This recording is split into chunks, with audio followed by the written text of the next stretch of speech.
कई सालों से एक बंदरिया अपने मालिक के साथ रह रही थी। वो मालिक के हर काम में मदद करती, बाजार से सामान उठाकर लाना, खेत से सब्जियों के बोरे ढोना, जंगल से लकड़ियां इकट्ठा करना। थक जाती, लेकिन हमेशा सोचती कि उसका सहारा तो बस उसका मालिक ही है। मालिक का स्वभाव बहुत कठोर था। बंदरिया चाहे कितनी मेहनत करे, वो सिर्फ काम ही करवाता। कुछ महीने बीते और बंदरिया गर्भवती हो गई। अब वो पहले जैसा काम नहीं कर पाती थी, जिससे किसान को गुस्सा आता। जल्द ही बंदरिया ने 3 प्यारे बच्चों को जन्म दिया। एक दिन बंदरिया किसी काम से बाहर गई। तभी किसान ने मौका देखकर उसके तीनों बच्चों को जंगल में छोड़ दिया और घर लौटकर ऐसे रहने लगा जैसे कुछ हुआ ही न हो। जब बंदरिया वापस आई और बच्चों को नहीं देखा तो घबरा गई। उसने मालिक की ओर देखा, जैसे पूछ रही हो, मेरे बच्चे कहाँ हैं? पर किसान चुपचाप अपने काम में लगा रहा।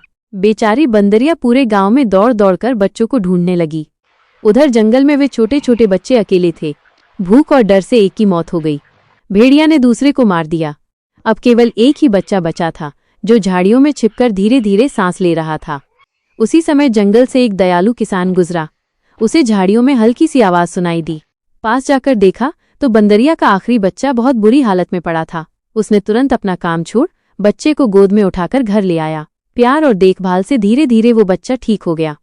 एक दिन बंदरिया अपने बच्चों को ढूंढते ढूंढते उसी गांव पहुंची। अचानक उसने देखा उसका बचा हुआ बच्चा किसान के आंगन में खेल रहा है। उसे अपनी आंखों पर विश्वास नहीं हुआ। वो दौड़कर बच्चे को गले लगाकर रो पड़ी। किसान समझ गया कि ये उसी बच्चे की माँ है।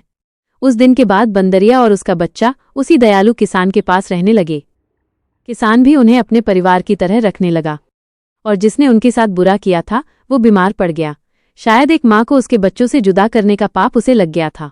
एक माँ के लिए लाइक और सब्सक्राइब जरूर कर देना।